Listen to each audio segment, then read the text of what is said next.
हरिद्वार में आयोजित युवा धर्म संसद के शुभारंभ समारोह में पहुंचे सीएम पुष्कर सिंह धामी। कार्यक्रम में साधु संतों का लिया आशीर्वाद। बड़ी संख्या में सीएम धामी को सुनने पहुंचे लोग। साधु संतों ने कहा, धर्म रक्षक है सीएम धामी। बीजेपी प्रत्याशी सुरजीत सिंह सलाथिया के पक्ष में सीएम पुष्कर सिंह धामी ने सांबा में की जनसभा और कहा, जम्मू कश्मीर में मिनिमम टेररिज्म मैक्सिमम टूरिज्म हुआ और अब किसी में पत्थरबाजी करने की हिम्मत नहीं है।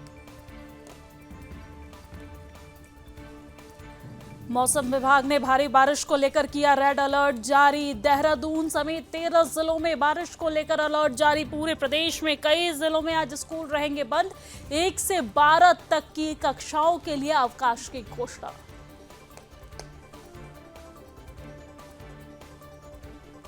चमोली थराली में लगातार भारी बारिश से पिंडर नदी का बढ़ा जलस्तर। रामलीला मैदान में आवासीय मकानों तक पहुंचा पानी। प्रशासन ने नदी किनारे रह रहे लोगों को किया अलर्ट।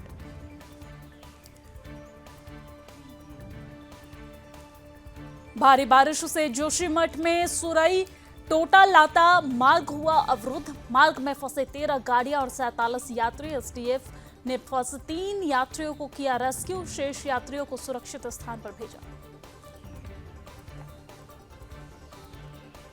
कोठाल गेट और कोल्हू खेत के बीच शिवालिक मैगी पॉइंट के पास अनियंत्रित कार गहरी खाई में गिरी। एसडीआरएफ की टीम ने चलाया रेस्क्यू ऑपरेशन। कुल 6 लोगों को बाहर निकाला गया, जिसमें से 4 घायल बताए जा रहे हैं। 2 की मौत हो गई।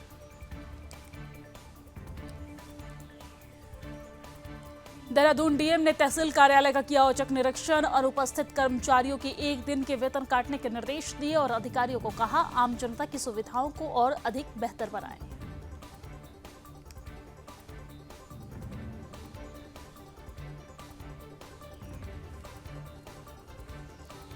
पलटन बाजार में दमकल के वाहनों के लिए मॉक ड्रिल का आयोजन हुआ। दमकल के 2 बड़े वाहन बिना रुके बाजार में निकले। कुछ समय पहले पुलिस ने अस्थायी ठेलियों के अतिक्रमण के विरुद्ध की थी कार्रवाई। रुड़की क्षेत्र में अब लगेंगे स्मार्ट मीटर। कमर्शियल घरेलू ग्रामीण क्षेत्र में लगेंगे स्मार्ट मीटर। बिजली विभाग के अधीक्षण अभियंता ने बताया, बिजली उपभोक्ताओं को नहीं होगी कठिनाई। पौड़ी के गाड़ोली में बाल संरक्षण गृह में नाबालिग ने की आत्महत्या। पुलिस कर रही आत्महत्या के कारणों की जांच।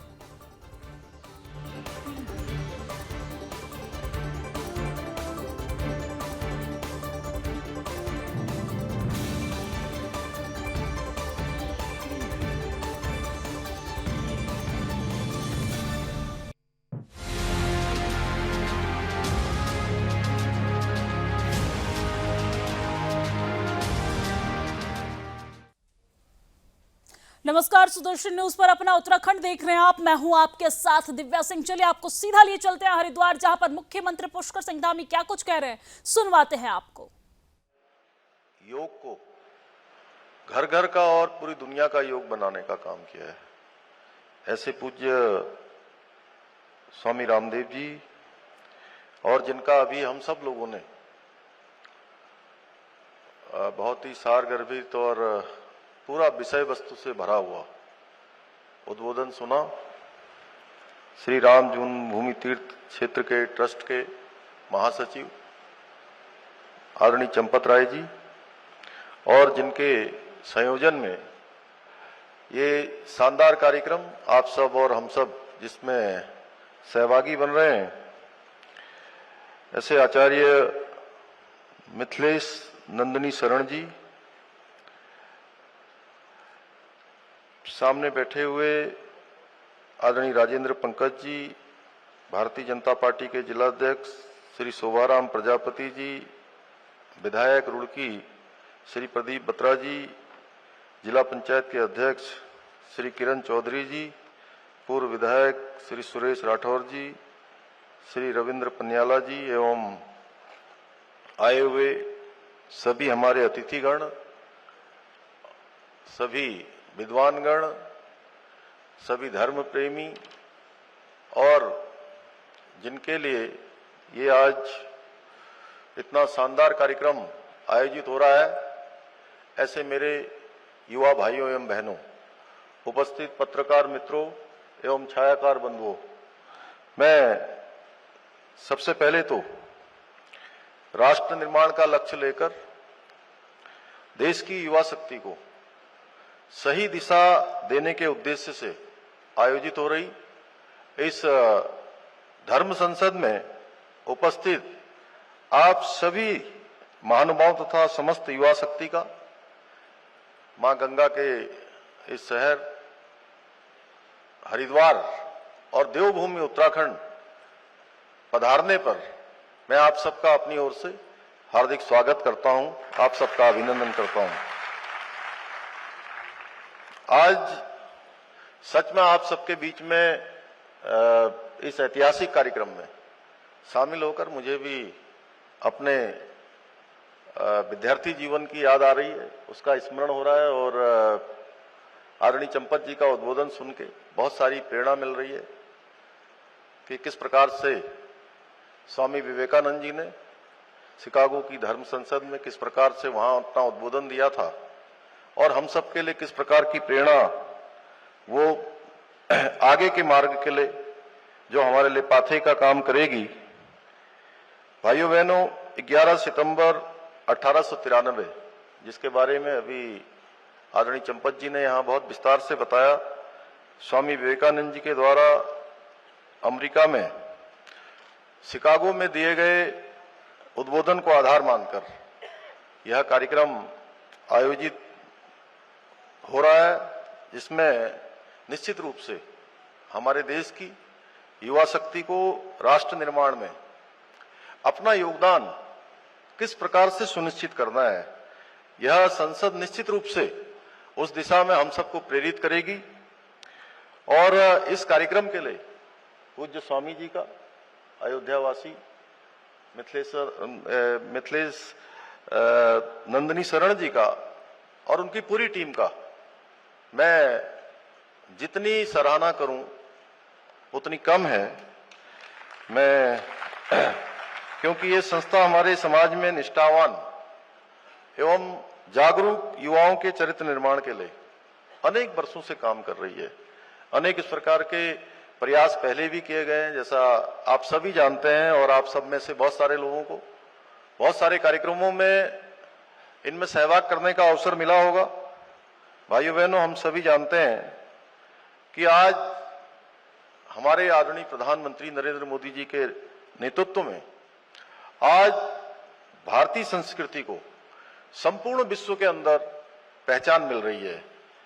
भारतीय सनातन संस्कृति की अनमोल धरोहर योग और प्राणायाम को भी आज पूरा विश्व अपना रहा है। पूरे विश्व के अंदर इनकी आज एक मान्यता हो रही है। 21 जून को मनाया जाने वाला योग दिवस इसका हमारा प्रत्यक्ष हमारे सामने इसका प्रमाण है। आज विश्व के अनेक देशों के राष्ट्राध्यक्ष मां गंगा की आरती और श्रीमद् भागवत गीता के आध्यात्मिक सार को समझकर हमारी संस्कृति को अपना भी रहे हैं। हमारी संस्कृति की ओर आज उनका रुझान हो रहा है। भाइयों बहनों, भारतीय संस्कृति को संरक्षित और संवर्धित करने के साथ ही आदरणीय प्रधानमंत्री मोदी जी ने हमारे सामने 2047 में विकसित भारत का संकल्प रखा है और उसके लिए निरंतरता से आज काम भी हो रहा है। परंतु भारत को विकसित राष्ट्र बनाने के लिए हम सबको भी उस दिशा में कार्य करना होगा, बहुत काम करना होगा। और इस ध्येय को पूरा करने में अगर किसी की सबसे महत्वपूर्ण भूमिका होने वाली है, अगले 25 साल जिनके कंधों पर है, तो वो कोई और नहीं है, हमारे देश के जो आज युवा धर्म संसद में शामिल होने वाले आप सब युवा भाई बहन हैं। और कोई भी राष्ट्र, चाहे वो आर्थिक रूप से आगे बढ़े, सामाजिक रूप से आगे बढ़े, राजनीतिक रूप से, सांस्कृतिक रूप से, वो तभी विकसित हो सकता है जब तक वहां की युवा शक्ति संगठित और आत्मनिर्भर और राष्ट्रवाद की भावना से प्रेरित न हो, युवा शक्ति का हर क्षेत्र में अपना योगदान न हो। जिस तरह से इंजन को चालू करने के लिए भाइयों बहनों ईंधन की आवश्यकता होती है, उसी तरह राष्ट्र की प्रगति को सुनिश्चित करने के लिए भी युवा शक्ति की ताकत उनकी इनोवेटिव सोच और उनकी प्रतिभा की आवश्यकता होती है। आज भारत पूरी दुनिया के अंदर एक युवा देश के रूप में जाना जाता है और अगर देश के युवा सही दिशा में कार्य करेंगे तो वह दिन दूर नहीं है जब भारत पुनः विश्व गुरु के पद पर आसीन न हो। हम उस दिशा में आगे बढ़ रहे हैं। आज भारत के युवाओं को अपने देश को आगे ले जाने की एक उनके अंदर एक भावना विकसित हो चुकी है। हर युवा आज कहीं ना कहीं हर क्षेत्र में, कर्म क्षेत्र में अपना योगदान दे रहा है। आज का युवा देश के प्रति जिम्मेदार भी है, कर्तव्यपरायण भी बन रहा है। मेरा मानना है कि ये हमारी जो युवा धर्म संसद है, ये भारत को विकसित राष्ट्र बनाने के संकल्प को मजबूत करने की दिशा में एक मील का पत्थर साबित होगी और यहां से निश्चित रूप से विकसित भारत के संकल्प को मजबूती मिलेगी। भाइयों बहनों, देवभूमि उत्तराखंड सनातन संस्कृति, चेतना, दर्शन और अध्यात्म की भूमि रही है। आदि गुरु शंकराचार्य जी हों, स्वामी विवेकानंद जी सहित अनेक महापुरुषों एवं आध्यात्मिक गुरुओं ने इस पावन भूमि में तपस्या की है, ज्ञान की प्राप्ति की है, अपने आप को साधा है। अनेक प्रकार के शोध यहां हुए हैं और अपने ज्ञान से दुनिया को कहीं ना कहीं मार्ग दिखाने का काम, प्रकाशित करने का काम किया है।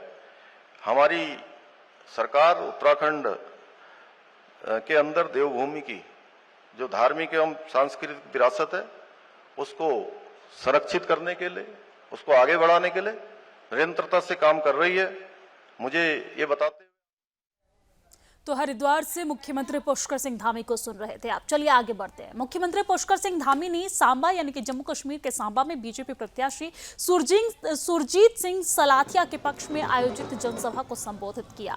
हजारों की संख्या में लोगों को संबोधित करते हुए सीएम पुष्कर सिंह धामी ने कहा है कि सांबा की वीर धरती में मां भारती की सेवा में कई वीर सपूतों ने दिया है अपना जान। उन्होंने वीरों की भूमि सांबा को नमन करते हुए कहा है कि जनता के आशीर्वाद से निश्चित ही बीजेपी प्रत्याशी सुरजीत सिंह सलाथिया भारी बहुमत से विजय होंगे।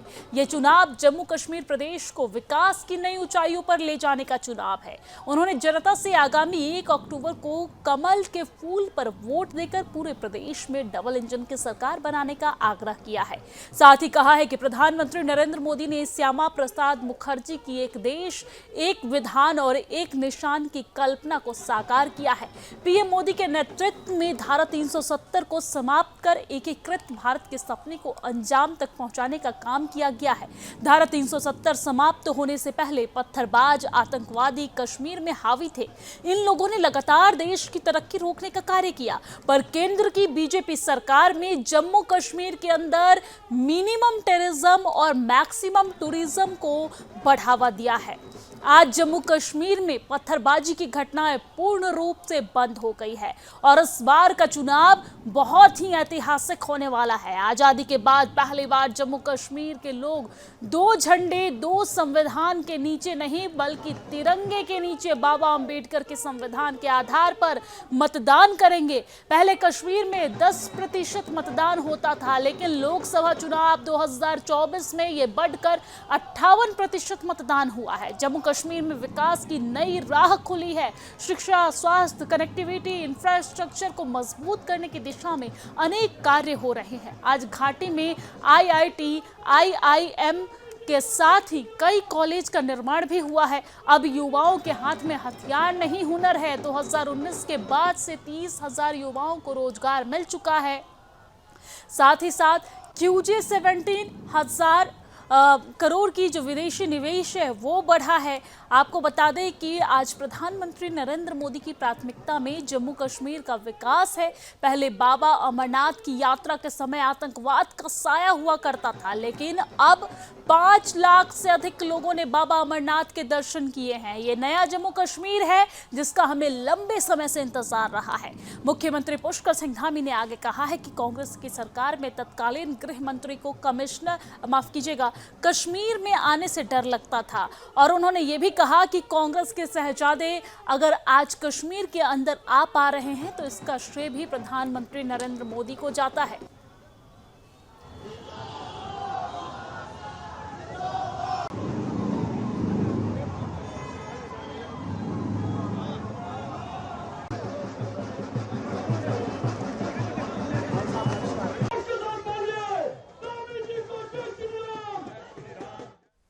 और चलिए अब आपको सीधा लिए चलेंगे देहरादून, जहां पर मुख्यमंत्री पुष्कर सिंह धामी क्या कुछ कह रहे हैं, सुनवाते हैं। देखिए, अभी कुछ स्थानों पर मलबा आने और कुछ मकान ढहने पे ऐसी सूचना मिली है और उन सभी स्थानों पर प्रशासन के लोग पहुंच गए हैं। एनडीआरएफ, एसडीआरएफ की जहां ज़रूरत है वहां पर लोग पहुंच गए हैं और टनकपुर में और उसके आसपास कुछ जलभराव हो रहा है। किरोड़ा नाले का एक बांध था, उसके कारण से, और साथ में पिथौरागढ़ में बेरीनाग में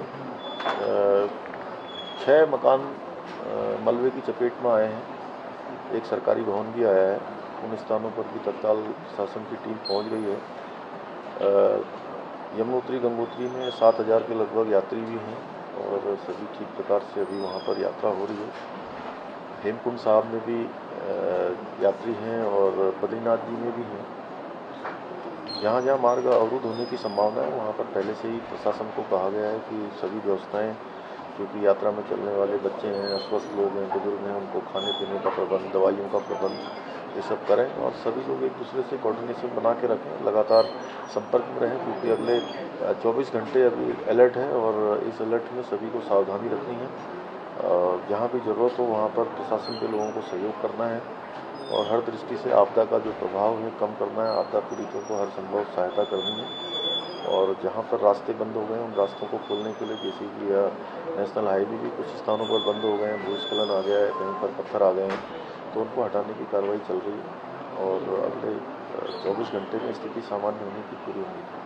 सर, आप J&K का दौरा करके आए हैं, वहाँ पर क्या कुछ स्थिति ऐसा लगता है? देखिए, धारा 370 समाप्त होने के बाद देश के अंदर एक विधान, एक निशान और एक प्रधान, इस अवधारणा को लेकर जम्मू के लोग लंबे समय से वहाँ पर उन्होंने पंडित श्यामा प्रसाद मुखर्जी जी के समय से एक संकल्प था देश का और वो संकल्प पूरा हुआ है आदरणीय प्रधानमंत्री मोदी जी के नेतृत्व में।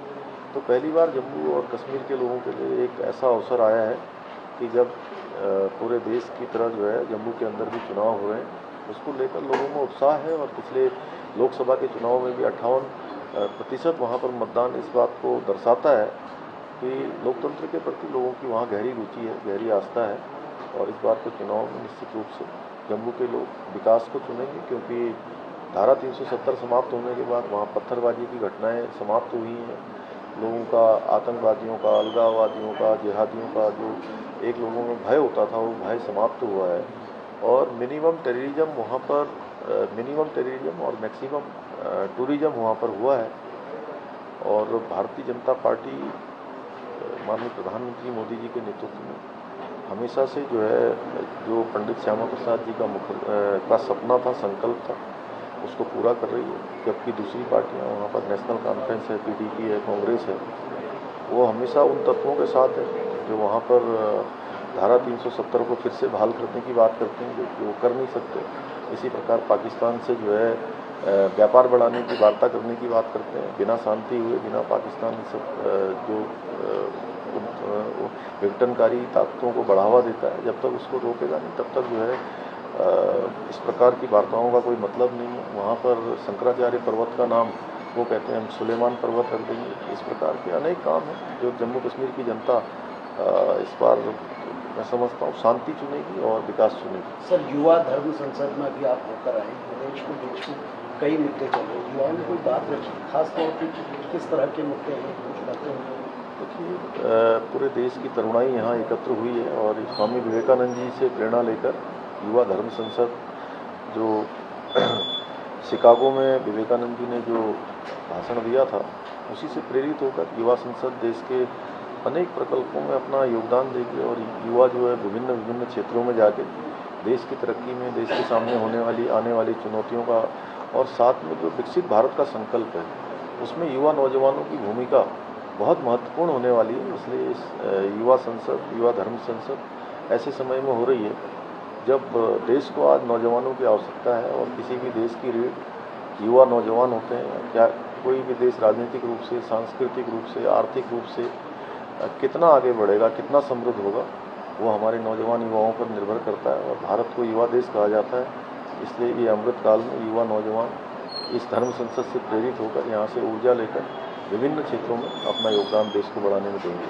सर एक सवाल, आप कोश्यारी जी कह रहे हैं कि उत्तराखंड में भूमि कानून से ज़्यादा बंदोबस्ती की जरूरत है, भूमि बंदोबस्ती की। हम लोग सभी जो भी उत्तराखंड राज्य के लिए जरूरी है, चाहे बंदोबस्त हो या भूमि कानून, सभी पर विचार करेंगे। सर एक आखिरी सवाल, कांग्रेस की केदार तो देहरादून से मुख्यमंत्री पुष्कर सिंह धामी को सुन रहे थे आप, जहां पर वो तमाम मुद्दों पर मीडिया से बातचीत करते नजर आए। चलिए अब आगे बढ़ते हुए बात उत्तराखंड के मौसम की करते हैं। मौसम विभाग ने बारिश को लेकर अलर्ट जारी किया है। ये बड़ी जानकारी हम आप तक पहुंचा रहे हैं, जहां पर 13 और 14 सितंबर को भारी बारिश की संभावना जताई गई है। देहरादून समेत 10 जिलों में बारिश को लेकर रेड अलर्ट जारी किया गया है।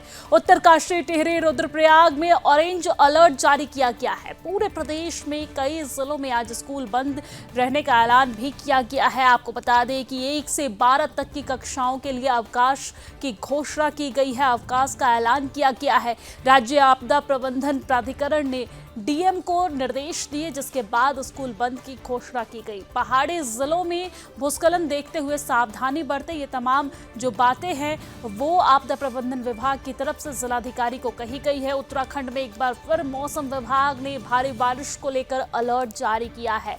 मौसम वैज्ञानिक रोहित थपलियाल ने बताया है कि प्रदेश में 13 और 14 सितंबर को भारी बारिश की संभावना है।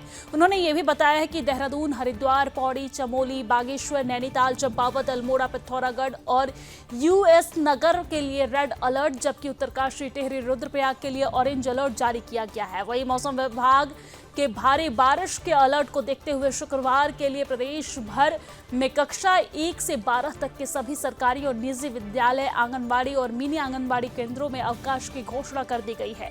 नैनीताल, रुद्रप्रयाग, देहरादून, हरिद्वार, चमोली और उत्तरकाशी के जिलाधिकारी ने 12वीं तक के समस्त स्कूलों व आंगनबाड़ी केंद्रों पर अवकाश घोषित किया है। उत्तराखंड राज्य आपदा प्रबंधन प्राधिकरण ने जिलाधिकारियों को निर्देश दिए हैं। पहाड़ी जिलों में भूस्खलन होने की आशंका को देखते हुए पूरी सावधानी बरती जाए, ये निर्देश दिए गए हैं। तो बड़ी जानकारी हम आप तक पहुंचा रहे हैं, जहां पर उत्तराखंड के कई जिलों में कुल मिलाकर 11 जिलों में 13 सितंबर और 14 सितंबर का दिन जो है वो भारी बारिश को लेकर आशंका जताई गई है। कई जिलों में ऑरेंज अलर्ट तो कई जिलों में रेड अलर्ट जारी किया गया है।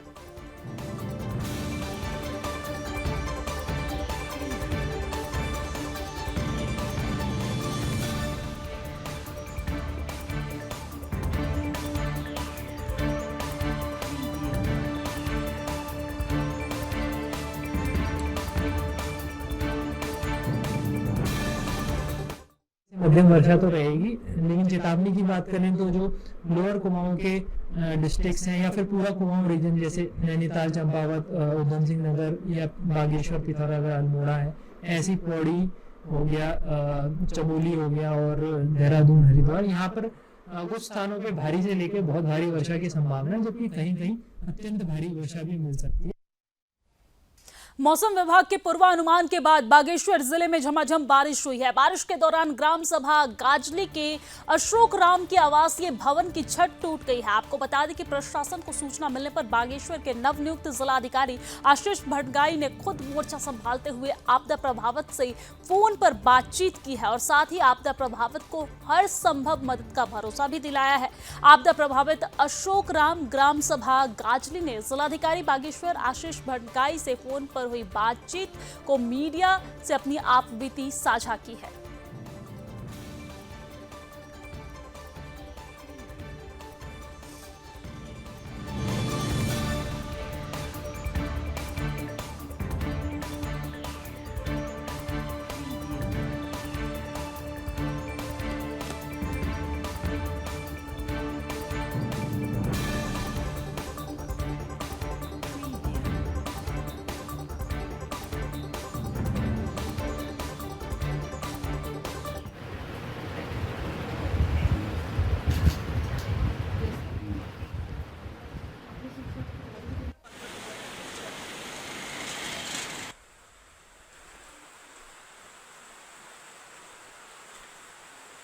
मैंने बोला हाँ सर, 2 दीवारें पूरी टूट रखी हैं और छत नीचे आया है और पानी जो है छत से, जो पुराना मकान है जो हम पहाड़ी भाषा में पाल बोलते हैं, पाल में पानी आके वो गोट मार रहा है। बच्चे मेरे गोट में खाना बना रहे हैं।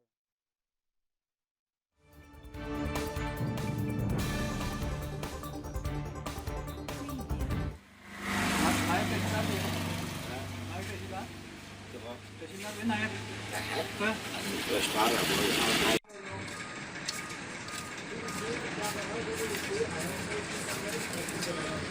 और बोला बेटा क्या हुआ है, मकान टूट गया। मैंने बोला हाँ सर, 2 दीवारें पूरी टूट रखी हैं और छत नीचे आया है और पानी जो है छत से, वो जो पुराना मकान है जो हम पहाड़ी भाषा में पाल बोलते हैं, पाल में पानी आके वो गोठ मार रहा है। बच्चे मेरे गोठ में खाना बना रहे हैं और रहने के लिए माँ बाप भी हैं मेरे साथ में और बच्चे भी हैं, एक ही मकान में रह रहे हैं।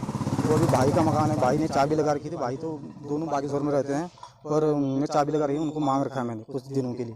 सर मेरा मकान जो है 5/7/2024 को जो है छत गिर गई थी और उसके बाद जो है कुछ मुआवजा मिला था मेरे को, जो 9,000 रुपया दिया था उससे मैंने पोल काट के लेके आया था और लेबर लगाई थी और छत पे लगाई थी। कल रात को भीषण बारिश के कारण दीवार भी गिर चुकी है और छत भी नीचे आ चुका है और पूरा पानी आ रहा है। और डीएम साहब के साथ बात हुई, उन्होंने आश्वासन दे रखा है कि हर संभव में आपके साथ में।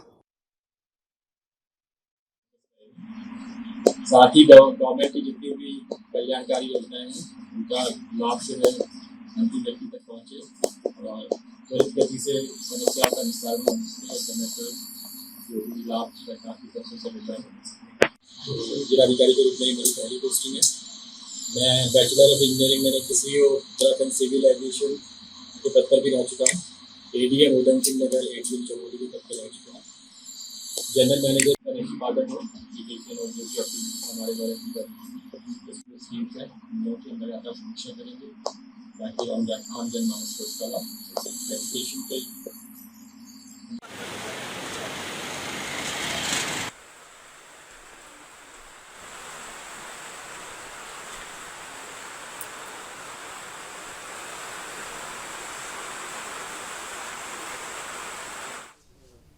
और चलिए आगे बढ़ते हुए बात चमोली की करेंगे। चमोली से बड़ी खबर निकलकर सामने आ रही है। आपको बता दें कि चमोली थराली में हो रही है लगातार भारी बारिश और लगातार भारी बारिश से पिंडर नदी का जलस्तर बढ़ गया है। रामलीला मैदान में आवासीय मकानों तक पहुंचा पानी। प्रशासन ने नदी किनारे रह रहे लोगों को किया अलर्ट।